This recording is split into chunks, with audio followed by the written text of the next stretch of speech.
Welcome to the Finance Wisdom Summaries. The Snowball Effect, Warren Buffett and the Business of Life. Introduction, the unassuming billionaire. Warren Buffett is presented as a complex figure whose public image as a simple, thrifty man from Omaha contrasts with his life as a powerful and often ruthless financier. He built his fortune on a few key investment principles, which he famously compares to a snowball rolling downhill, gathering more and more snow.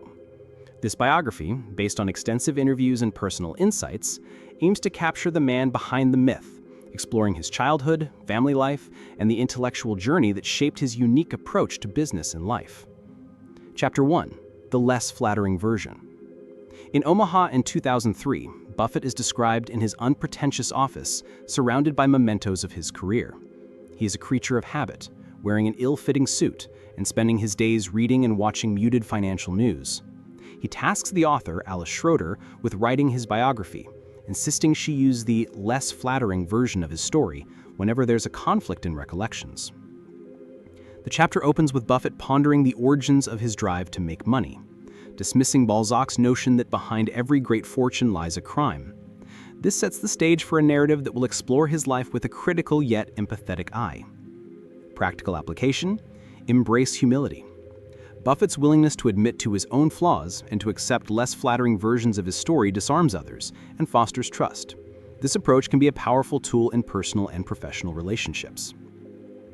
Chapter 2. Sun Valley. The scene shifts to the exclusive Allen & Co. conference in Sun Valley, Idaho, in 1999. Buffett arrives in his private jet, a NetJets aircraft owned by his company Berkshire Hathaway, but still carries his own luggage.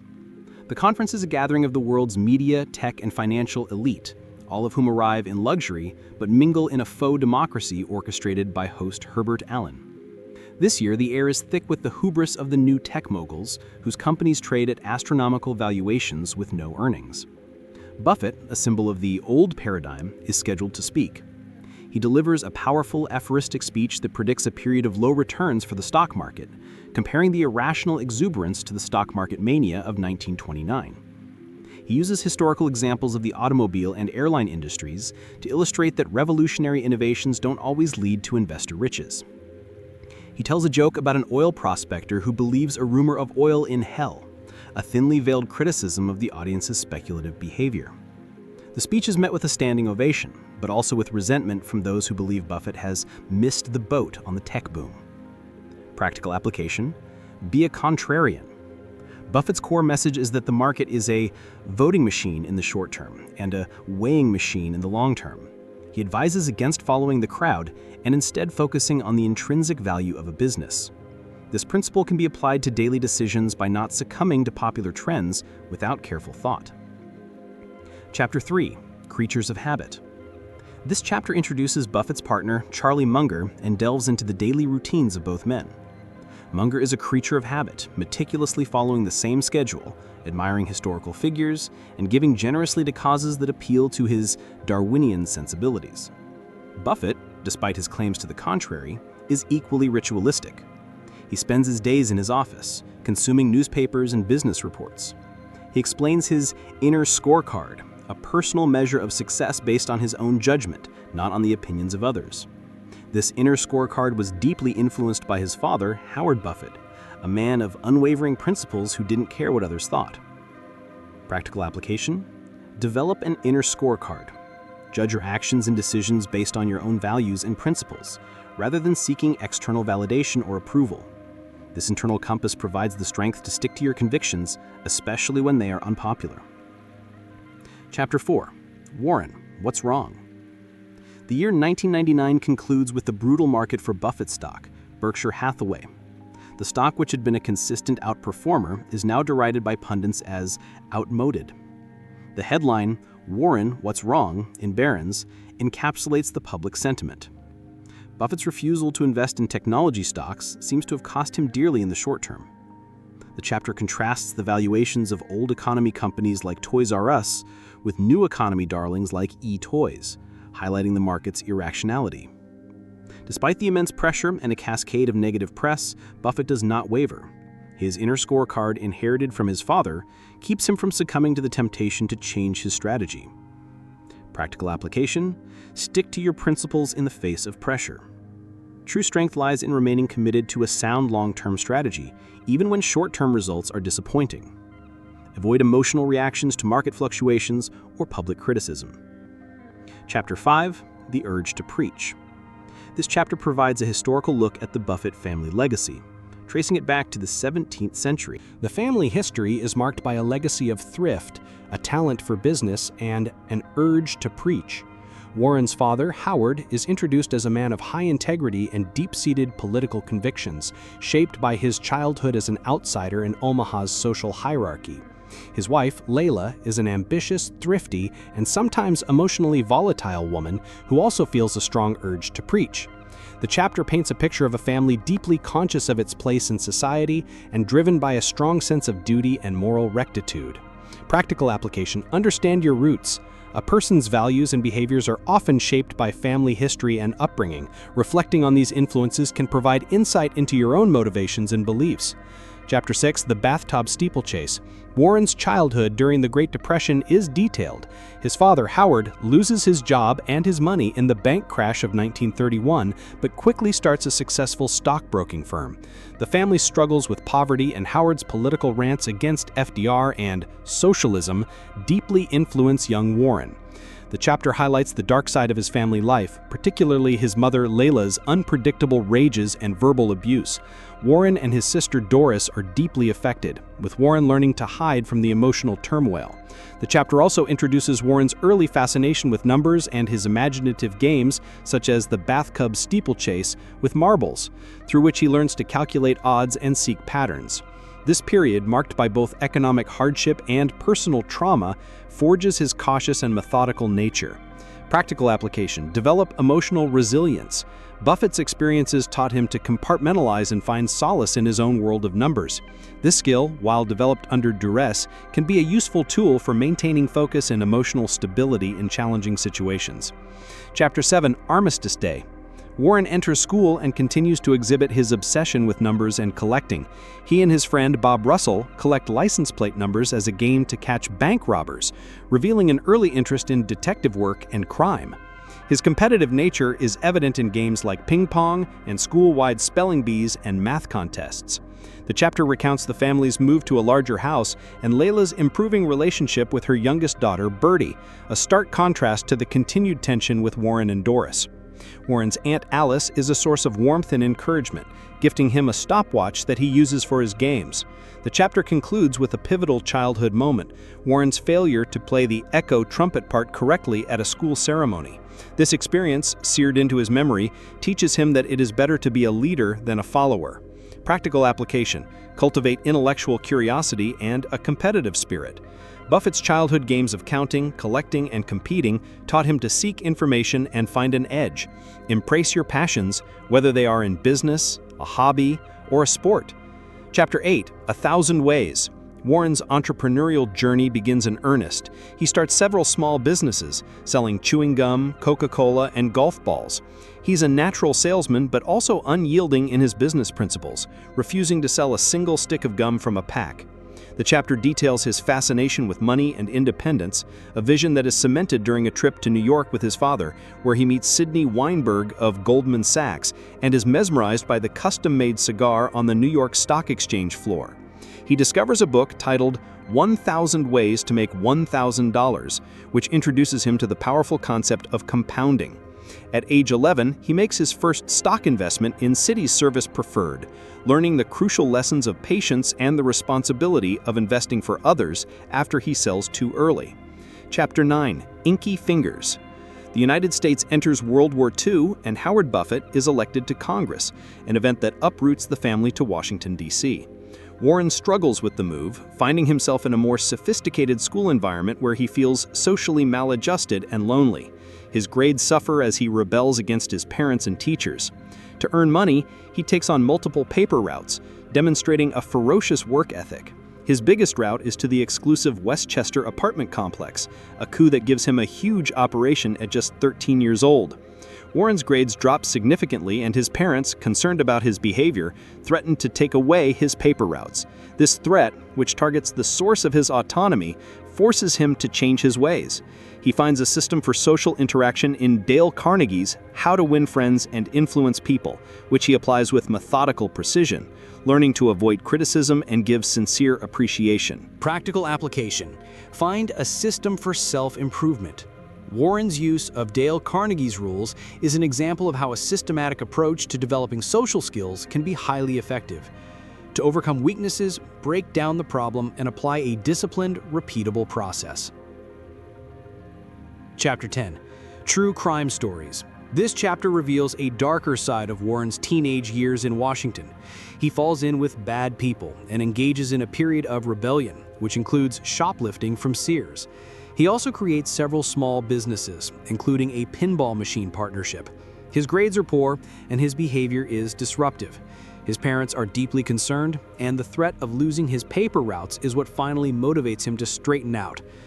The chapter concludes with him having accumulated $5,000, half of which came from his paper routes. This snowball of money, combined with the lessons learned from his rebellious phase and Dale Carnegie's book, sets him on a path to a more structured and disciplined life. Practical application. Use your resources wisely. Warren's ability to turn his hard-earned money into new businesses, even small ones like a pinball machine partnership, demonstrates the importance of capital allocation. Avoid bad habits and focus your energy on productive endeavors. Chapter 11. The Rules of the Racetrack. Buffett's interest in handicapping extends beyond his childhood games. He learns to analyze horse races by gathering and processing information, and he later uses this knowledge to create his own tip sheet, Stable Boy Selections. The chapter explains his early obsession with a variety of numerical data, from license plates to hymn composers. His father, Howard, gives him access to the Library of Congress's collection of books on horse handicapping, a resource that allows him to test his theories against historical data. This experience teaches him the rules of the racetrack. Never leave after the first loss, and you don't have to win back what you lost the same way. The chapter ends with a story of Buffett making an emotional decision at the racetrack, losing all his money, and realizing the importance of sticking to a rational system. Practical application: think probabilistically. Buffett's approach to handicapping, gathering information, analyzing odds, and sticking to a system is a core principle of his investing philosophy. He learns the hard way that emotion and pride have no place in rational decision-making. Chapter 12. Silent Sales. After a brief and unpleasant stint in a brokerage firm, Warren returns to Omaha. He is a prescriptionist who sells stocks but dislikes the inherent conflict of interest. He starts several small businesses to earn money, including a failing gas station through which he learns the importance of customer loyalty. He takes a job teaching an investing course at the University of Omaha, modeling his style after his mentor, Ben Graham. He is so confident in his abilities that he takes out a loan to invest, with his father co-signing, a powerful moment that he takes very seriously. His marriage to Susie Thompson and her ability to see through his self-doubt and care for him with unconditional love begins to reshape him. Susie, who is emotionally more mature, starts to mend the damage to his soul from his childhood. This chapter highlights the beginning of the crucial partnership between Warren's ambition and Susie's emotional support, a dynamic that would define their lives. Practical application.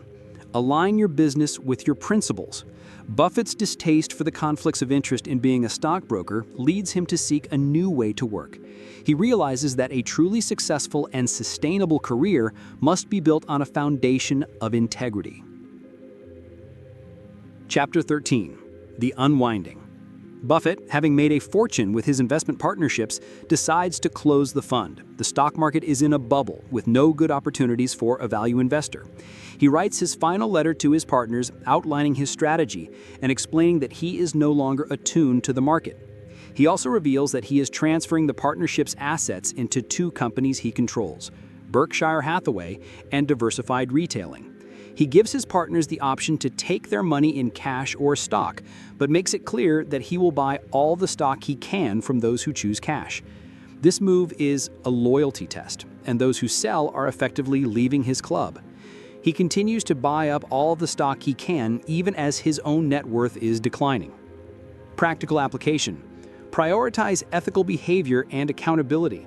When a situation becomes untenable, whether in business or personal life, it is better to exit with integrity.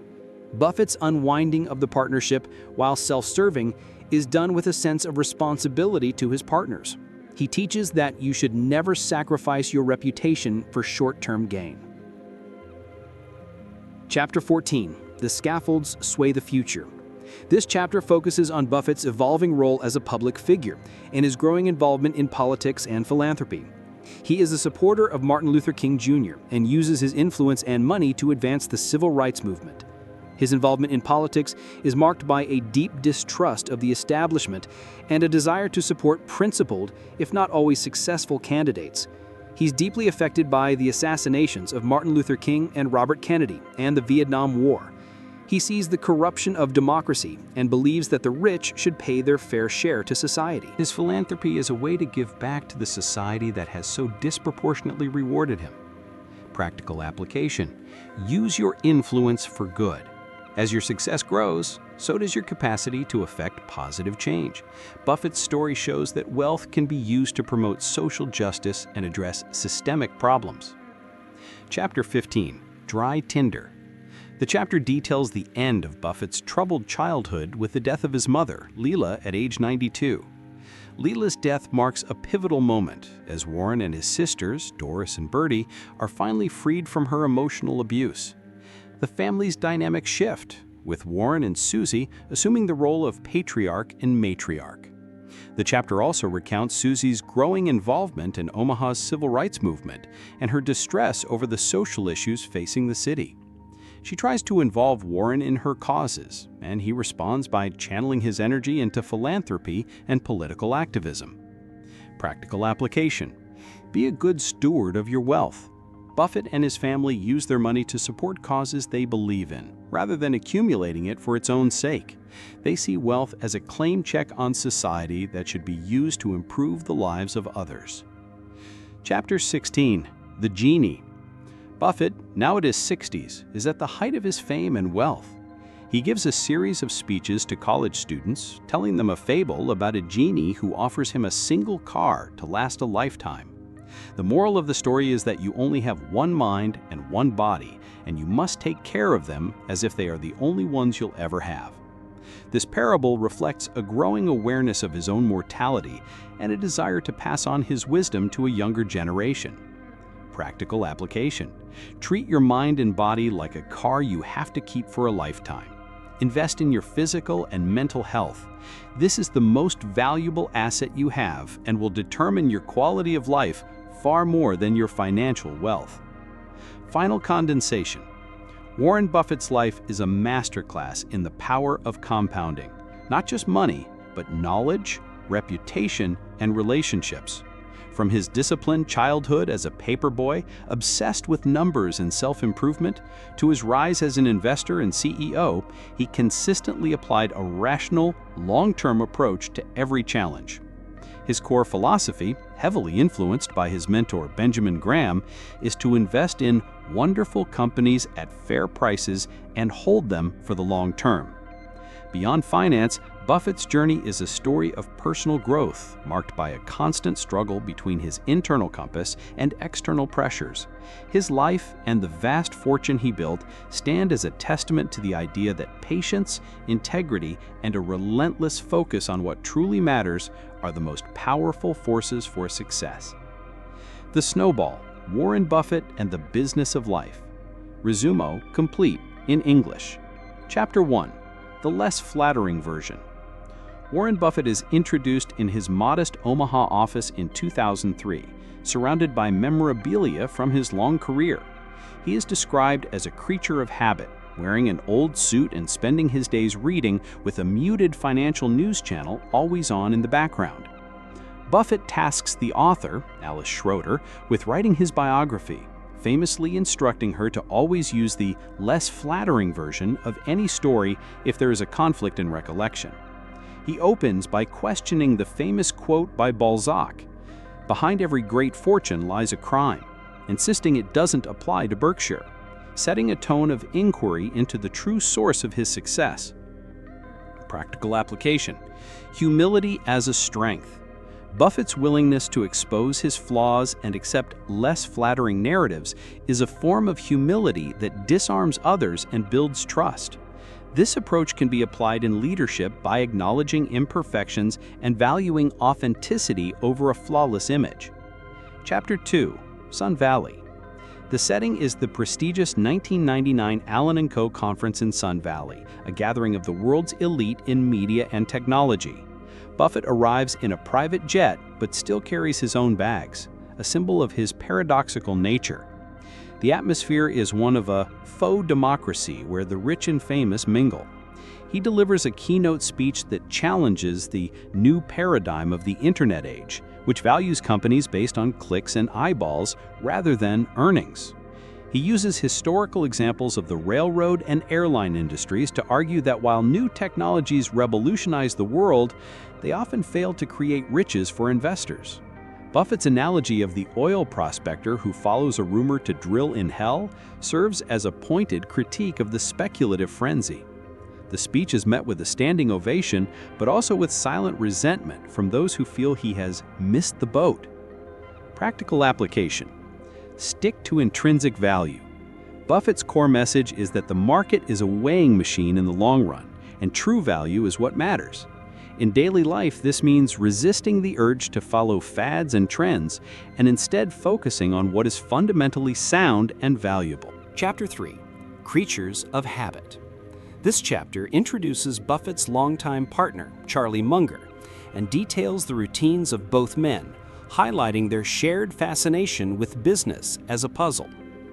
Both men value rationality and honesty. Munger is known for his didactic nature and his principle of invert, always invert, looking at problems backward to find solutions. Buffett describes his inner scorecard, a set of internal principles for self-evaluation that he learned from his father. This is contrasted with an outer scorecard, which is based on public opinion and external validation. Despite their shared intellectual traits, Munger is a disciplined family man, while Buffett's life is presented as more complex, including his unusual living arrangements with his wife and companion. Practical application. Cultivate an inner scorecard. Focus on living a life that you are proud of, regardless of what others think. This internal compass provides the conviction to make tough decisions and resist social pressure. Chapter 4. Warren, what's wrong? The late 1990s are a period of immense challenge for Buffett. The stock of Berkshire Hathaway declines dramatically as tech stocks soar. Pundits question his relevance, and a headline in Barron's asks, "Warren, what's wrong?" He faces a wave of negative press for his perceived inability to adapt to the new economy. Buffett, however, remains calm, refusing to respond to the criticism or change his investment strategy. He explains that his inner scorecard keeps him from wavering. He uses the analogy of painting his own Sistine Chapel, his business, and dismisses those who tell him to use different colors. He is a 100% inner scorecard guy, just like his father. Practical application. Patience and conviction. Do not let market noise or public opinion force you into making rash decisions. If you have a sound, well-researched, long-term plan, stick to it and trust in your own analysis. Chapter 5. The Urge to Preach. The chapter delves into the Buffett family's history, tracing their lineage back to French Huguenots who fled to America. Warren's urge to preach is shown to be a family trait, inherited from his ancestors. His grandfather, Ernest, was a pillar of the community and a frugal businessman who believed in spending less than you make and not going into debt. His father, Howard, was a principled man who felt like an outsider in Omaha's social elite. He developed a deep revulsion for privilege acquired by birth and a passion for politics. His mother, Layla, was an equally thrifty and ambitious woman, but prone to explosive rages that deeply affected her children. Practical application. Family values matter. Your upbringing and family history shape your values. By understanding these influences, you can better understand your own motivations and how they impact your life and decisions. Chapter 6. The Bathtub Steeplechase. Warren's childhood during the Great Depression is detailed, marked by economic hardship and the emotional instability of his mother. His father, Howard, loses his job and savings in the bank crash, but quickly starts a new successful stockbroking firm. Layla's rages and emotional abuse of her children, particularly Doris, are a source of great pain for Warren, teaching him to be cautious and emotionally guarded. He develops an early fascination with numbers, using a toothbrush to occupy himself for hours, and playing games like the bathtub steeplechase with marbles to calculate odds. Practical application. Seek solace in routine and logic. In chaotic times, finding a structured routine or a logical puzzle can provide a sense of control and stability.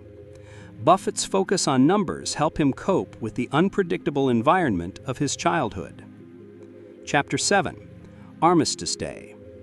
Warren's collecting habits, from bottle caps to stamps, reveal his innate drive to gather information and find patterns. His competitive nature is shown through school contests in arithmetic and spelling, where he consistently excelled.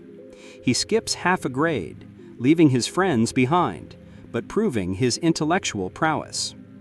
The chapter recounts the story of his disastrous trumpet solo at a school ceremony, where he fails to correctly play the echo. This experience teaches him the crucial lesson to be a leader and not just an echo of others. Practical application. Don't be an echo. In both personal and professional life, it's vital to think for yourself and not blindly follow others. Find your own voice and have the courage to stand alone. Chapter 8. 1,000 Ways. Warren's entrepreneurial spirit blossoms with his first small businesses, selling chewing gum, Coke, and golf balls. His first bank account, a gift from his father, marks the beginning of his financial journey. A visit to the New York Stock Exchange with his father introduces him to Sidney Weinberg of Goldman Sachs, and the sight of a man rolling custom cigars for brokers gives him a vision of the wealth he desires. He finds his purpose in a library book, 1,000 Ways to Make $1,000, which introduces him to the power of compounding and the importance of starting early. He makes his first stock purchase at age 11, buying Citi's Service Preferred, and learns a painful but invaluable lesson about the stock market when he sells for a small profit just before the stock soars. Practical application. Start early and embrace compounding. Buffett's early life is a testament to the fact that small, consistent actions over a long period can lead to immense success. The lesson of compounding applies to habits, skills, and relationships as much as it does to money. Chapter 9. Inky Fingers. The family moves to Washington, D.C. when Howard is elected to Congress. Warren feels like an outsider and struggles socially. He finds a new sense of autonomy and identity through his paper routes, earning more than his teachers and running a large-scale operation at an elite apartment building. His grades plummet, but he excels at typing and is praised for his ferocious energy. He discovers Dale Carnegie's book, How to Win Friends and Influence People, and begins to systematically apply its lessons, realizing that social skills are a system he can master, just like business. Practical application. Master social dynamics. Warren's story shows that social skills, like any other skill, can be learned and honed. By understanding and applying principles of human psychology, you can improve your relationships and achieve your goals. Chapter 10. The Rules of the Racetrack. This chapter describes Buffett's return to Omaha after college and his first job as a prescriptionist stockbroker, a role he despises because it puts his interests in conflict with his clients. He finds a way to earn a living by teaching an investment course and running a few small side businesses, including a failing gas station, which teaches him about the power of customer loyalty. He reconnects with Susan Thompson and begins a courtship that will lead to their marriage. Susie's emotional maturity and unconditional love are a stabilizing force for the deeply insecure Warren. Buffett's inner scorecard is strengthened by Susie's love and his own struggles, leading him to defy the advice of both his father and Ben Graham on his investing strategy. Practical application. Love what you do. Buffett's dissatisfaction with his job as a stockbroker is a powerful reminder that career fulfillment is crucial. Find work that aligns with your passions and principles, and success will be more likely and more meaningful. Chapter 11. The Unwinding. Buffett decides to close his highly successful investment partnership in 1969, believing the stock market has become too speculative and overpriced to find good value investments. He explains his decision to his partners in a detailed letter, giving them the choice to redeem their shares for cash or take stock in the companies he controls, including Berkshire Hathaway. This move is a loyalty test. He makes it clear that he will buy the shares of any partner who chooses cash, a move that allows him to consolidate his control over Berkshire. He's concerned that he's out of step with present conditions and wants to step back from the game of outperforming the market. Practical application. Know when to walk away. Buffett's decision to close his partnership shows the importance of staying true to your investment principles, even when it means missing out on short-term gains. He prioritizes integrity and long-term rationality over a heroic but risky record. Chapter 12. The Scaffold Sways the Future. Buffett's life as a public figure becomes more prominent, and he begins to use his influence for social causes. He's deeply affected by the civil rights movement and the Vietnam War. He gets involved in the Omaha civil rights scene, supporting Martin Luther King Jr.'s message and the movement for open housing. A key event is King's speech at Grinnell College, where his words on morality and social change deeply resonate with Buffett. King's quote, "The laws are not to change the heart, but to restrain the heartless," strikes a chord with Buffett's sense of justice. Buffett's political views, while once conservative like his father's, begin to evolve. He becomes a supporter of anti-war and anti-establishment candidates. Practical application. Use your platform for social good. With great influence comes great responsibility. Buffett's story shows how a business leader can use their platform to advocate for social change and support causes that align with their values. Chapter 13. Dry Tinder. The chapter details the death of Warren's mother Leela at age 92. Her death is a moment of mixed emotions for the family as it frees them from her emotional abuse. Warren's sister Doris sets up her own foundation with her inheritance, inspired by her brother's success. Susie continues her social work, expanding her reach to a diverse group of people in Omaha. She also begins to pressure Warren to slow down his work and focus more on his personal life. Buffett's obsession with making money is a constant source of friction, but it is also the engine of their family's wealth. Practical application. The balance between work and life. Susie's gentle but persistent nudging of Warren to find a balance in his life is a crucial theme. It's a reminder that true success involves more than just professional achievement. Chapter 14. The Genie. Buffett's life is shown to be a balance of personal habits, business decisions, and an evolving public persona. He is still a creature of habit, with a simple diet and a focused work routine, but his public life is becoming more elaborate. He is now a billionaire and a sought-after speaker, telling a story about a genie that offers him a single car to last a lifetime. This parable reflects his philosophy on life, health, and personal growth. He is also beginning to think more about philanthropy, a topic that has been a part of his life for years through his wife's work with their family foundation. Practical application. Mind and body are your greatest assets. The genie story is a powerful metaphor for self-care. Treat your mind and body with the same care and foresight you would a valuable, irreplaceable possession. The decisions you make today will determine your well-being in the decades to come. Main concept of the book. Snowball chronicles Warren Buffett's journey from an insecure, numbers-obsessed kid to one of the world's most acclaimed investors. The biography delves into the principles that shaped Buffett's life and career, highlighting the importance of a rational, long-term investment philosophy. The book emphasizes the idea that lasting success is not based on shortcuts or market euphoria, but on patience, discipline, and unwavering principles. Buffett's life is a testament to the power of the inner scorecard, which allowed him to withstand pressure and skepticism, and to his belief in the gradual accumulation of value, not only financial, but also in knowledge, reputation, and relationships. If you enjoyed the content, please consider supporting the author. Thanks for watching, and if you like this video, subscribe. Now, let's go to the next video.